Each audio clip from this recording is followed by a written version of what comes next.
Good afternoon and welcome to another edition of DecayMag.com, DecayMag.com. And this is our third entry to our podcast venture.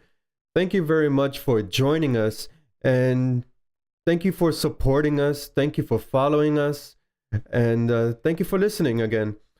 My name is Ken Artuz. I'm the founder and editor of DecayMag.com. Joining me is Enid Roman, content contributor. Hi, greetings everyone. Name is Enid Roman. I am a content contributor at DecayMag.com.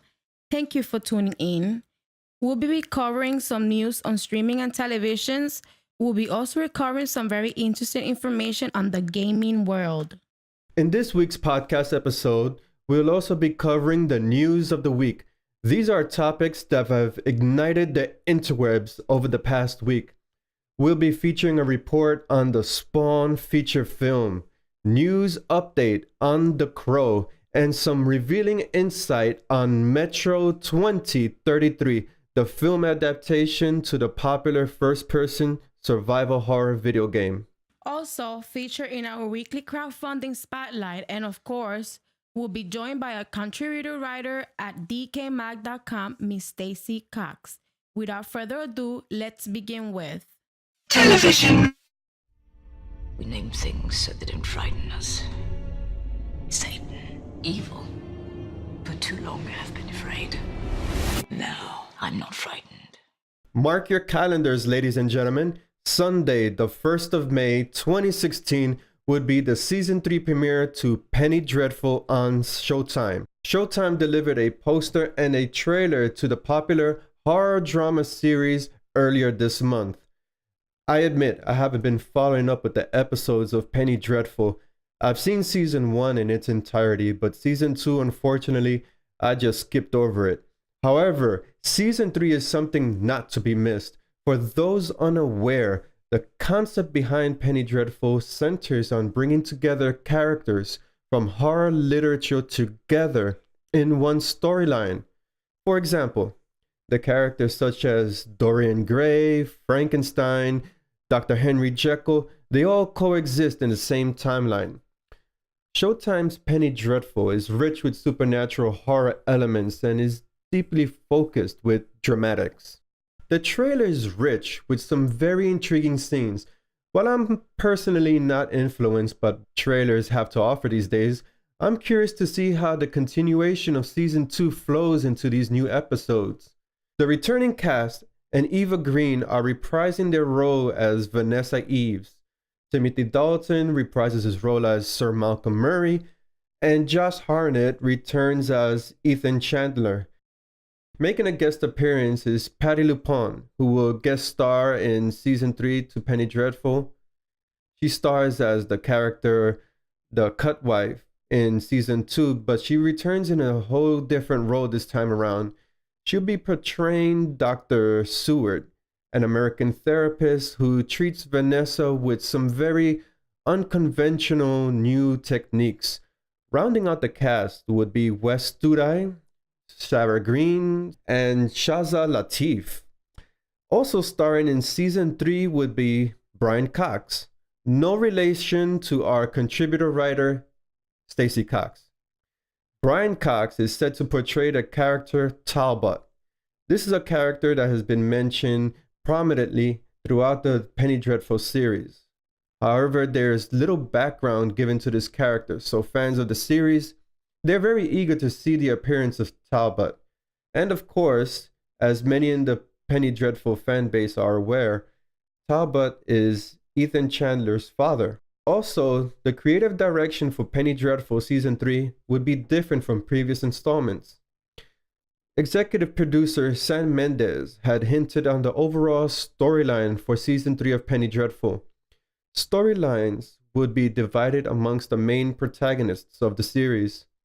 Adventures surrounding core group consisting of Eva Green, Vanessa Ives, Timothy Dalton, and Josh Hartnett's character would be explored separately. Penny Dreadful will have a Season 3 premiere episode airing on Showtime on Sunday, the 1st of May, 2016, and the time for that would be 10 p.m. As I mentioned before, I haven't been following Showtime's Pretty Dreadful as deeply as I should as a horror connoisseur. Somehow the season 2 escaped my interest, but I did catch the final 3 episodes. I agree. Season 2 did not catch my attention either. As a matter of fact, the episode just sat on the DVR for quite a while before I deleted them. Yeah, I guess Sundays are usually reserved for that zombie drama over at AMC. And although that's not a conflict in scheduling, I think we need to set some time to engage with season 3 of Penny Dreadful.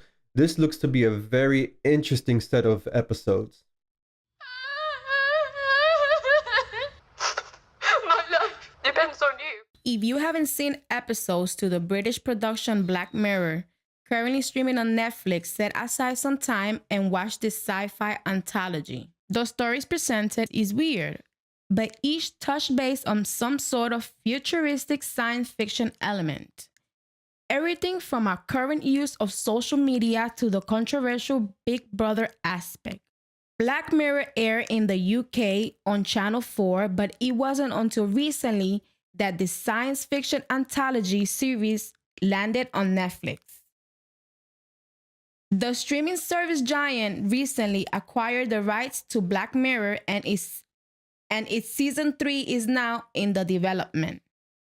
The announcement was made on the Television Critics Association Winter Press Tour held on January 2nd, 2016.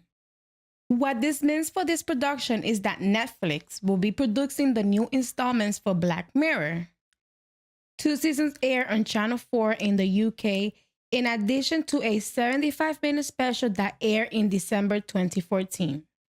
The stories presented in the Black Mirror special was set in a futuristic era. People were able to block other people in real life, but as a Twitter-type style to it. It's kind of weird if you think about it. Also, there was an approach on a Google Glass concept, a device that could enable you to look through the eyes of other people. Now, if that's not sci-fi weird, I don't know what it is. Netflix is no stranger to providing innovative, thought-provoking original series. This especially holds true with their venture into science fiction. In this new deal announced by Netflix, Charlie Brooker, the series creator, is set to write all new installments to Black Mirror. Further information, including a premiere date and cast members, has not been released yet. But the year's still young, and he gives enough time for the streaming service giant to reveal it. Who will be involved on this project and how? Stay tuned to DecayMag.com for further developments on the upcoming sci-fi anthology series set to air on Netflix, a new re-envisioned Black Mirror. In this new deal announced by Netflix, Charlie Brooker, the series creator, is set to write all new installments to Black Mirror. Further information, including a premiere date and cast members, has not been released yet. But the year's still young, and he gives enough time for the streaming service giant to reveal it. Who will be involved on this project and how? Stay tuned to DecayMag.com for further developments on the upcoming sci-fi anthology series set to air on Netflix, a new re-envisioned Black Mirror. Do you ever find yourself surfing for content to watch on Netflix? I do on many occasions, especially for horror, thriller, and sci-fi films. When I came across Black Mirror, it blew my mind away. Really, there's no explanation for this series. Black Mirror Season 3 is definitely something to keep your eyes on. And if you haven't watched Season 1 or Season 2 on Netflix, I definitely highly suggest you do so. I guess I fall into that category as well, because I only skimmed through certain episodes of Black Mirror, probably the first 3 episodes in Season 1 before I even noticed that it was so weird. The concept presented is so far-fetched yet mind-boggling. And without further ado, here's our writer-contributor for DecayMag.com, Miss Stacy Cox. And here is her update on... Without further ado, dinner is served.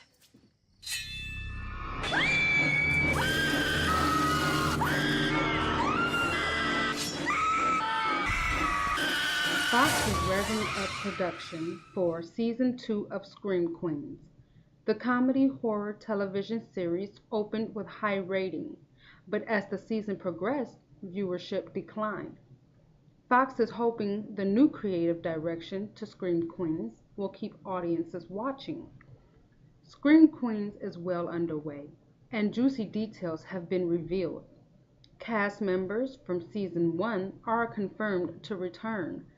This development was announced during a panel discussion at PallyFest. Jamie Lee Curtis, Keke Palmer, Abigail Breslin, Glenn Powell, Emma Roberts, Lea Michele, Niecy Nash, and Billie Lourd will all be reprising their respective roles in Season 2 to the Fox horror anthology. Scream Queens is a horror anthology from creators Brad Falchuk, Ryan Murphy, and Ian Brennan. The synopsis: on the 20th anniversary of a 1995 pledge went wrong, a college campus is rattled by a series of murders. The Scream Queens Season 2 script is still in the early stages. However, executive producer Brad Falchuk via Deadline shares insight on what we can expect in Scream Queens Season 2. Falchuk stated the following: the sophomore season will take place in a hospital. Dean Munch has moved on to great success. She's abolished the Greek system in the country. She's written her book. She's traveled the world and is like, I need a new mission. This leads her into the healthcare field, where she decides to purchase a hospital and runs the hospital the way she sees fit, taking on the seemingly incurable cases that no one else will take. Falchuk delved into the plot and described several characters in detail. For instance, Zayday, portrayed by Keke Palmer, graduated from Wallace College and training to be physician under Dean Munch. On the other hand, the notorious Chanels were committed to a mental institution. Falchuk adds that the outlook is not so grim for the band of sorority sisters. Falchuk stated that women have flipped and taken their education seriously while in the institution and will become medical students as well. Murders and a new killer will threaten everyone's safety. Lea Michele will portray Hester, with the character being intimately involved with the killer in Season 2.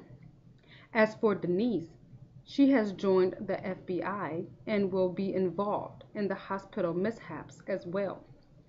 Scream Queens Season 2 will film in Los Angeles, California, thanks to a state tax credit that made it possible.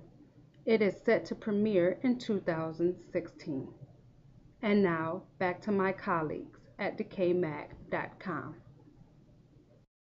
Thank you very much, Stacy. And as always, we appreciate your dedication as a contributor writer for DecayMag.com.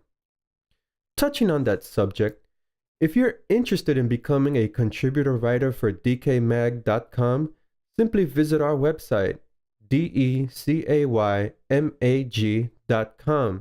If you're passionate about writing and you're passionate about horror, thriller, sci-fi news, and you want to express your opinion, please visit our site.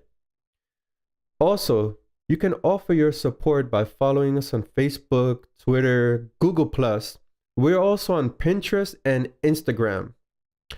Our presence across social networks offer links to our daily content. Thank you very much. And to our listeners, followers, and readers, thank you very much for all your support you have given us. DecayMag has grown exponentially since our debut 2 years ago as a news aggregator site. You're absolutely right. DecayMag.com will celebrate its birthday next month in April. It's amazing how time has flown by in providing horror, thriller, and sci-fi news for 2 years. News of the week. You should be down on your knees thanking Malbolgia for the privilege of being a ranking officer in this Hell's Army. You should be down on your knees thanking me for not killing you where you stand. Yeah, right. I don't think you know who you're dealing with. Many of our listeners would recognize the name or logo for Spawn as Todd McFarlane's action figure toy line. And product line, as a matter of fact, because he sells more than action figures. Yet back in the early 90s, Todd McFarlane broke out into the comic book world with his character Spawn.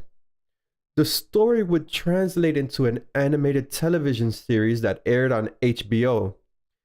Also, there was a feature adaptation starring Michael J. White and John Leguizamo. I'm a huge fan of the Spawn comic book series. In fact, I'm going to stray away from the news for a second to tell a little story. I was at a meet and greet event to launch the film, and I remember I had called in sick to work. This was years ago.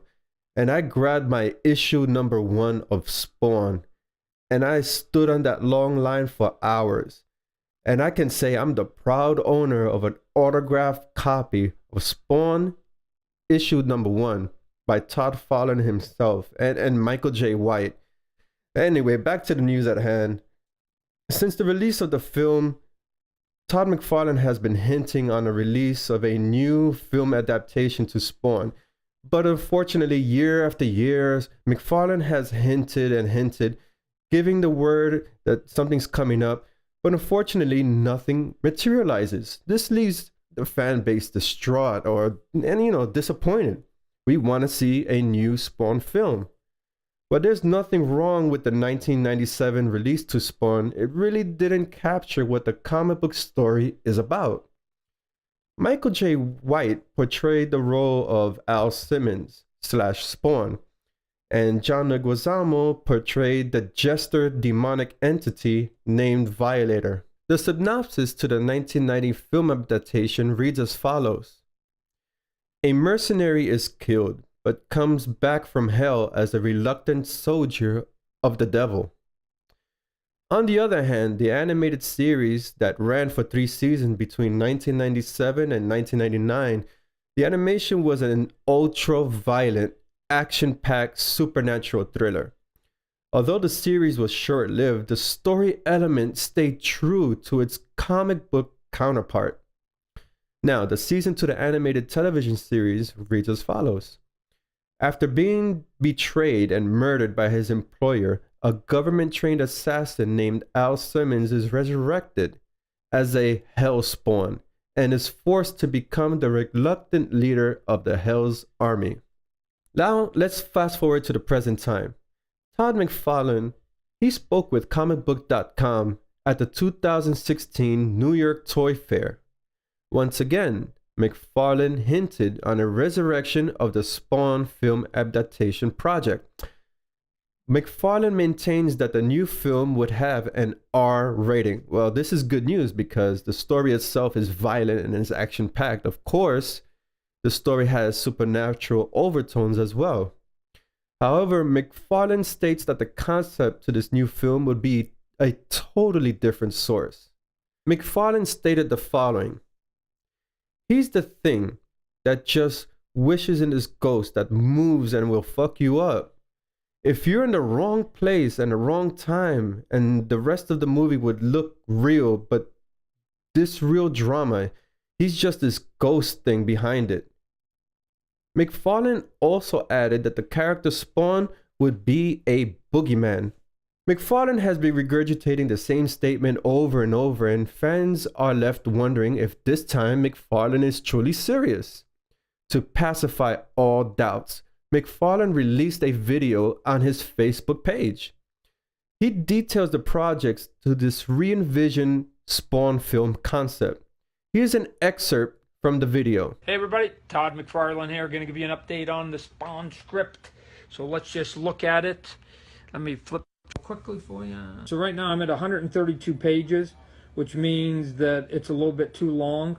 I was up at about 145, and I cut it back down. I'm going to send it off to a couple people to read and give me their comments. Once I've got it down, buttoned up, then I will then take it out and go and hook at least 2 actors. And at that point, then that's when all this starts to speed up. So still got to get to 120, do another draft or 2, go hook actor or 2, and then we can officially tell you, yes, money's been coming in and we're going to go make it. So anyway.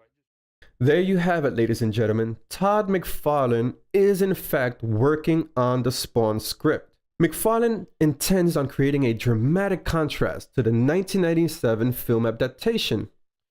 This new re-envisioned Spawn film will be a supernatural horror thriller. As a fan, I'm definitely looking forward to this new Spawn concept. Todd McFarlane would play a major role in the production of the film, which is great because it keeps the creative process pure. The R rating would be a huge plus. So, with that, stay tuned to DecayMag.com for further developments on Todd McFarlane's upcoming re-envisioned Spawn film. I'd like you to meet 2 buddies of mine. We never miss.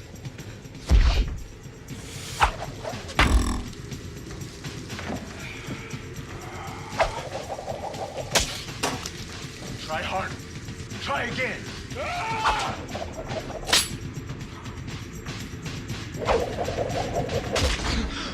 Victims, aren't we all? The Crow is a cinematic masterpiece. The 1994 film adaptation from the graphic novel is Brandon Lee's final performance. Tragically, Brandon Lee died on the set from a freak accident. Although Brandon Lee has film credits to his name, The Crow was a pivotal aspect of his acting career. Brandon Lee, for those who may not know, is the son to the late Bruce Lee. And of course, we know who Bruce Lee was. He was the greatest martial artist in the world.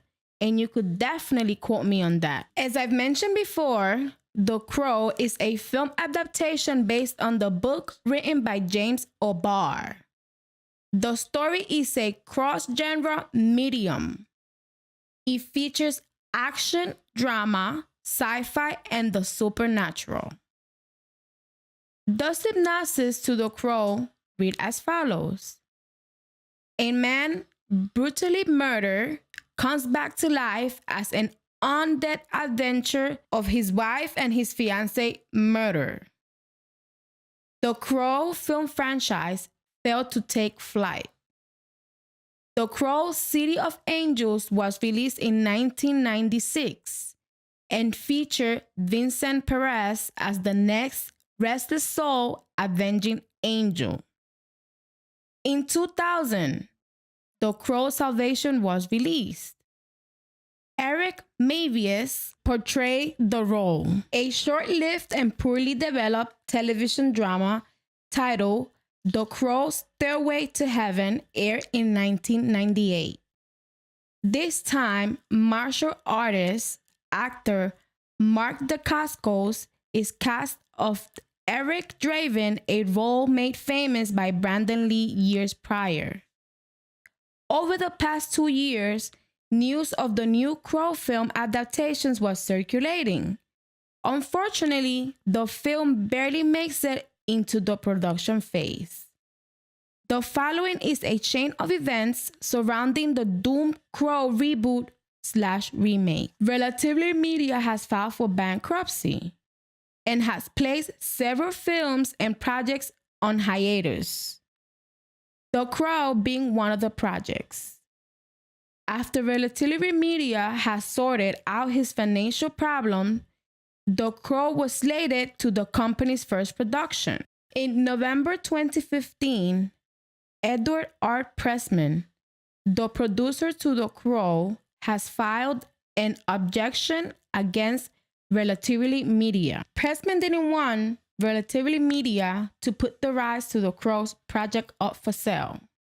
In an attempt to recoup funds, and it turns to save itself from bankruptcy, according to the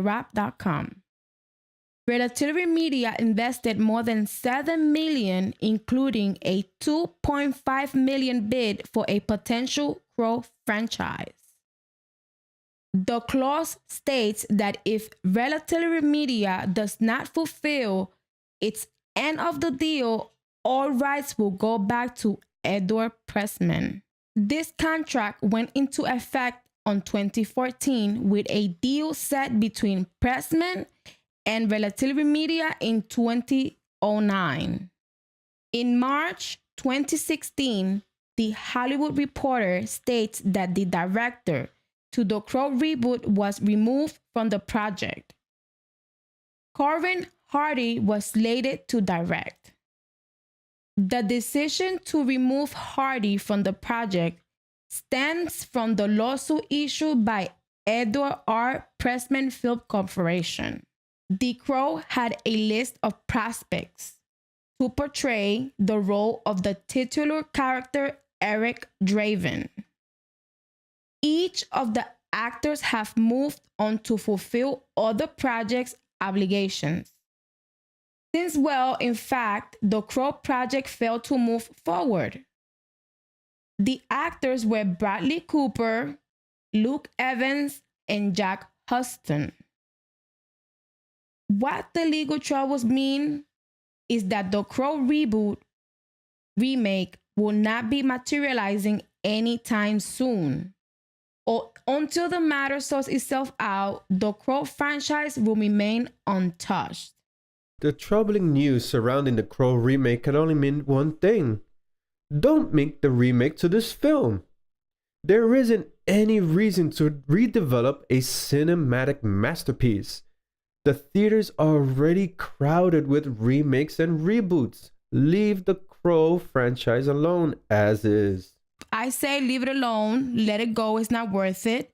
The film did so well and the other films were disasters. These guys should just stop with the reboot nonsense. Moving along here is contributor writer Stacy. She has some very exciting news on film adaptation to a popular first-person shooter survival horror video game. I was born in Moscow, but I remember nothing of that time. I was just an infant when the old world was destroyed in the flames of nuclear fire.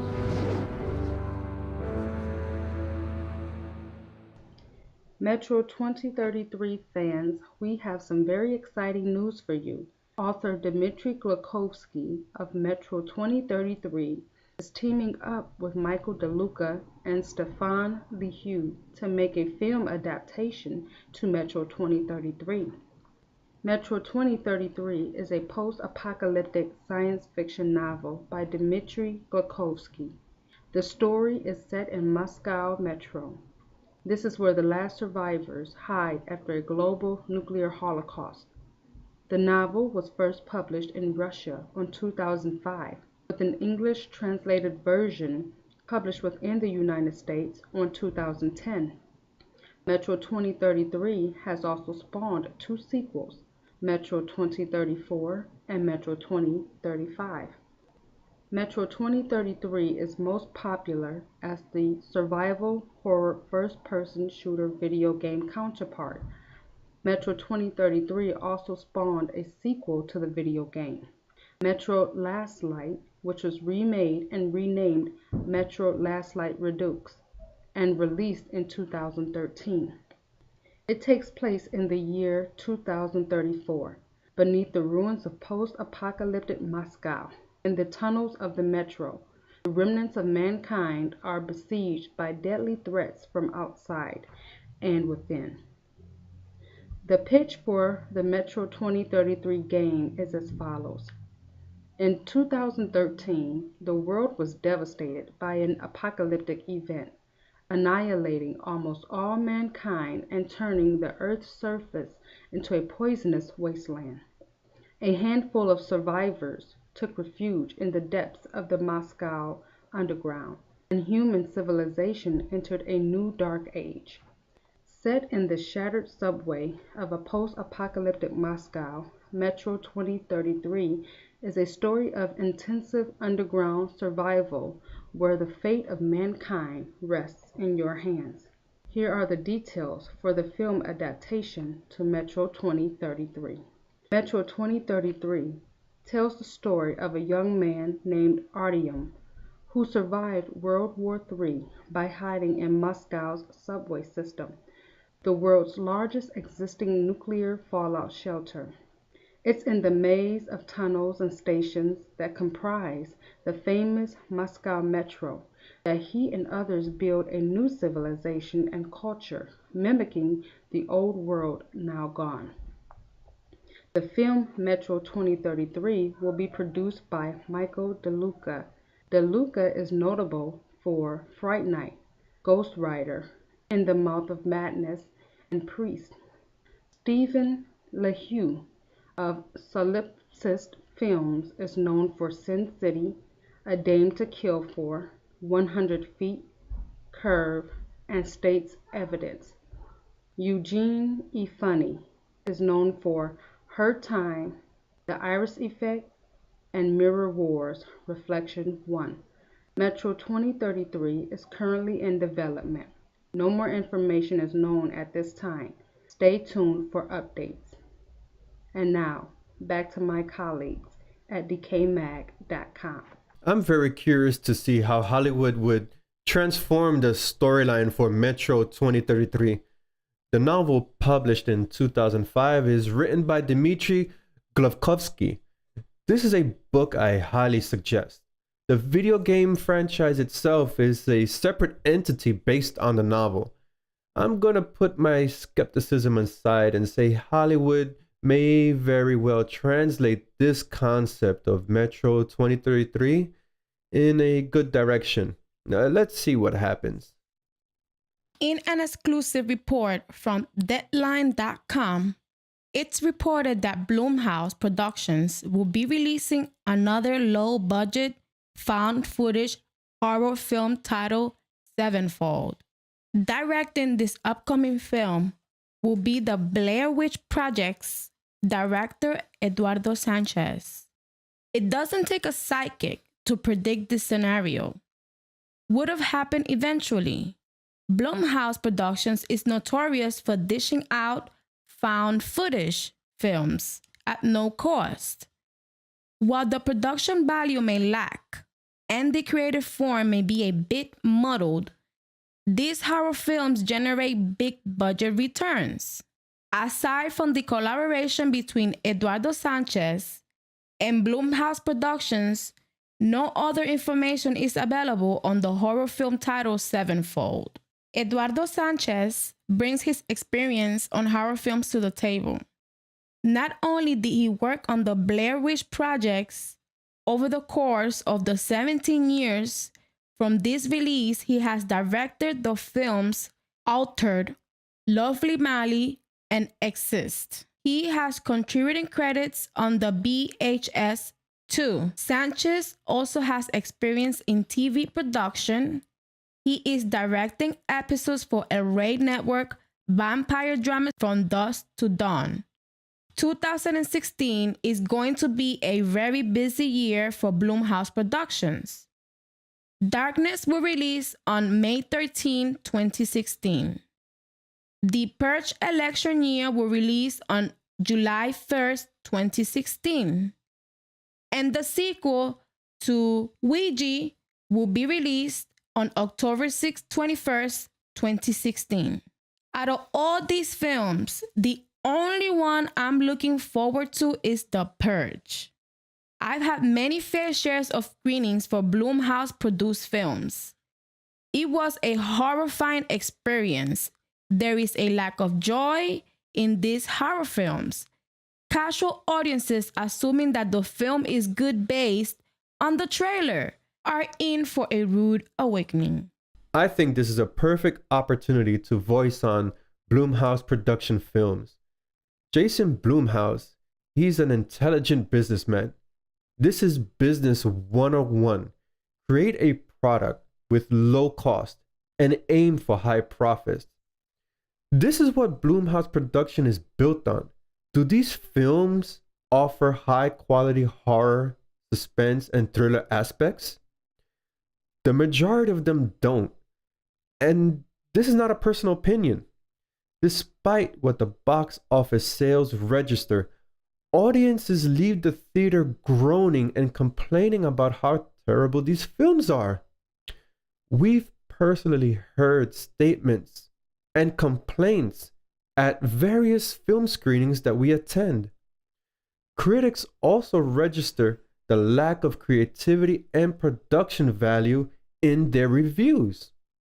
Again, this is not personal opinion, this is fact. There are very few Blumhouse produced films that are intriguing. I best compare films produced by Blumhouse as designer knockoffs. You're paying for getting a low quality return. But let me reiterate, Jason Blumhouse is a genius. He has formulated a great business concept here, but at the expense of film goers thirsty for horror films.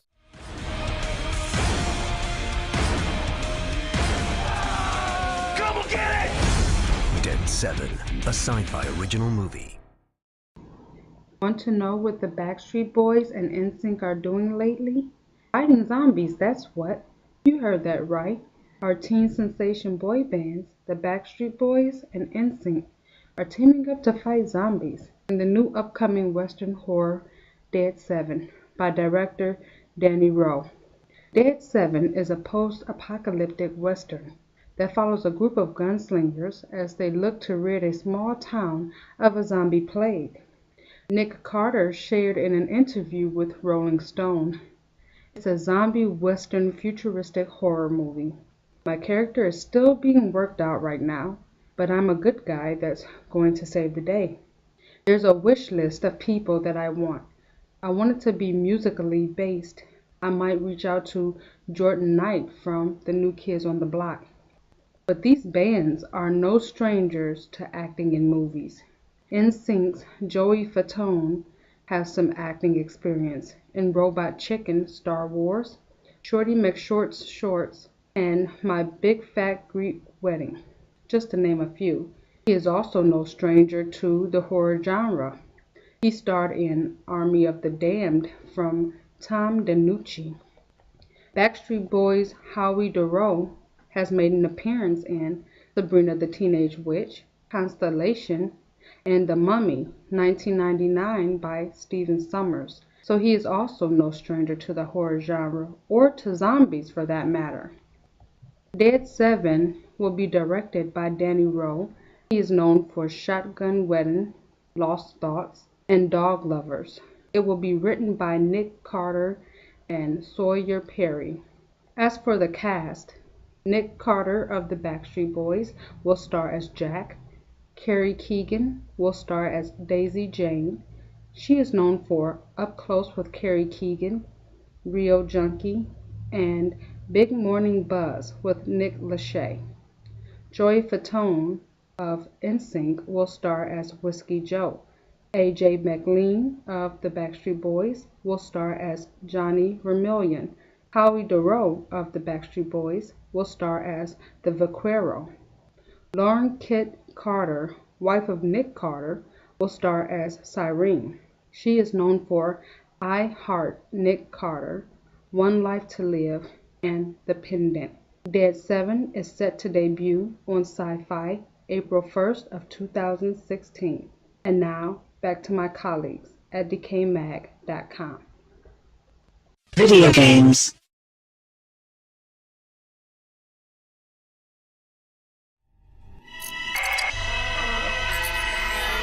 Do you feel the fear swell inside that filthy bag of weed? In 1994, System Shock was released. This is a video game that outlasted the test of time. System Shock is a first-person horror sci-fi experience.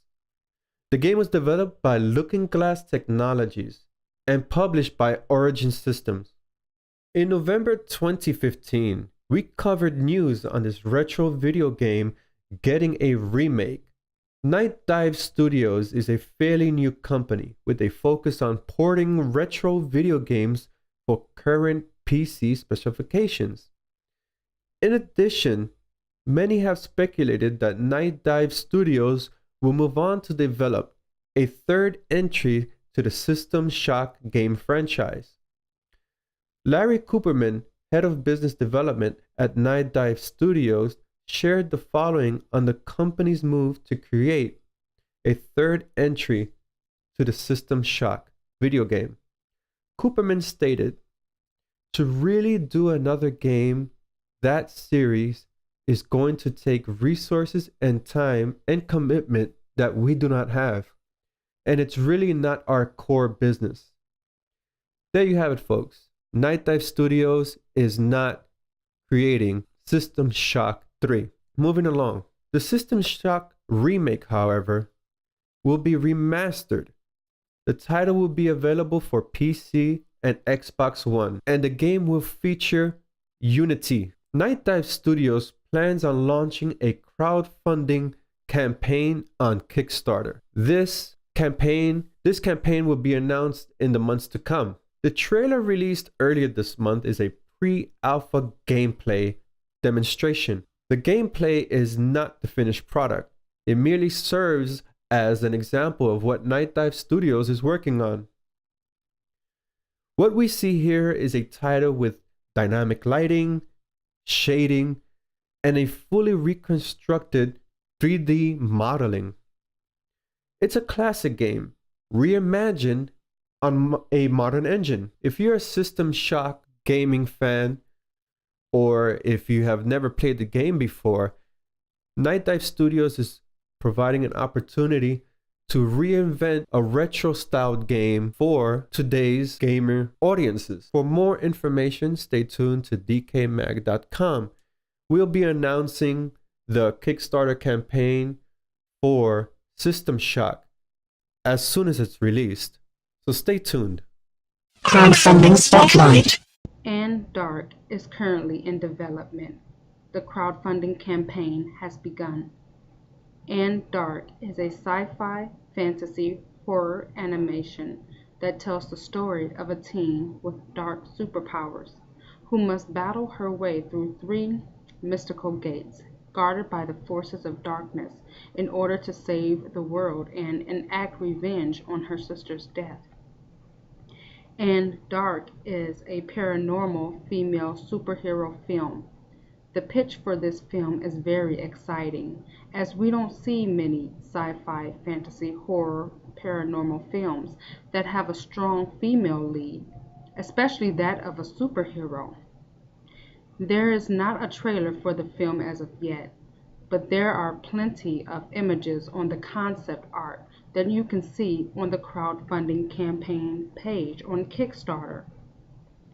When I look at these images, I think of the film Dante's Inferno. It's a dark animated film, much so like In Dark. Even the plot feels similar. Dante has to travel through the 9 circles of his personal hell in order to save his love from Lucifer before it's too late. In Dark, Anne must battle her way through mystical gates in order to get revenge on her sister's death. The images and graphics on the crowdfunding page are just superb. Very dark and mythical, just like it was meant to be. The concept art comes from the minds of Lenka Simakov and Anton Simonov. Simakova is inspired by fantasy literature with Gothic Victorian atmospheres. If you think Edgar Allan Poe and H.P. Lovecraft, you can get an idea of what the works of Simakova are all about. Simonov is a popular internet artist. He is known as Gloom82, and much of his work can be seen on DeviantArt, as well as Grave Shivers, Brent Sims' very first Kickstarter short. His concept art, Images for and Dark, has a futuristic dystopian feel to them. Working alongside Simakova and Simonov are Joseph Hartford, Aidan Ravati, and Chris Hamburger. Hartford is the visual effects supervisor. You can see his work in Forza Horizon 2, Rise, Son of Rome, Grave Shivers, and Apache's Hulkbuster Experience. Vati is the costume designer for Anne Dark. His concept of the costume designs are rather complex. Think of the Victorian era, 1920s military visuals, and Japanese post-apocalypse. Hamburger is over practical effects. He is inspired by robots and sci-fi culture. He has worked with Marvel as well as making props for AMC's Preacher. Together, these four brilliant, talented artists will bring Anne Dark to life. As for the rest of the crew, the filmmakers department will include Brent Sims as the writer and director, Ryan Booth as director of photography, Jordy Wax and Chase Smith as co-producers, Joseph Hartford as the visual effects supervisor, Aidan Ravati as the costume designer, Chris Hamburger and Alex Bryjack in practical effects, Claire Sanchez as the production designer, Jesse Keys as the sound designer, Chris Velasco as the composer. The concept art department will include Lenka Simakova from the Czech Republic and Anton Simonov from Bratsk, Russian Federation. The theme song for Anne Dark is a beautiful, dark, enchanted melody called Fink and is produced by Brooke Waggoner.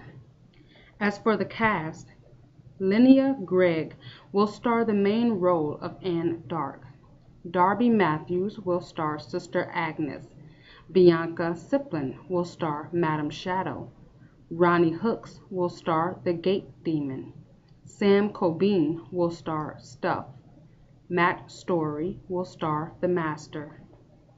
The crowdfunding campaign for Anne Dark has already raised $15,485 of their $35,000 goal. The campaign still has 28 days to go to raise more funds and hopefully surpass their goal. The funds raised will go towards the costs of production, post-production, perks, and the Kickstarter and processing fees. There are various rewards for people who choose to back and support this campaign. You can find the campaign on Kickstarter. The project is called Anne Dark, a paranormal female superhero film. To learn more about director Brent Sims and his projects, you can visit BrentSims.com. And now, back to my colleagues at DecayMag.com. Thank you for listening to DecayMag.com. If you have a project, video game, a film, a short film, a YouTube series, and you want us to cover it in this podcast and or as an article in our website, please visit DecayMag.com, DecayMag.com. On the main page, there's an email form. Just fill it out, add as much details as you need, and hit send. It's as easy as that. We look forward to providing the latest news on horror, thriller, and sci-fi. We also have a special focus and interest on the indie circuit. These are for upcoming producers, directors, creative artists. These are the movers and shakers who are redefining the genre. So once again, if you have a project you want us to cover, simply visit our site, DecayMag.com. Hit send, give us that email, and we will cover your medium. Thank you. Thank you again for joining. We hope you enjoyed this episode of DecayMag.com. Please share, like, subscribe, and visit us on Instagram, Facebook, Twitter, Pinterest, and Google+. On to the next one. Ta-ta!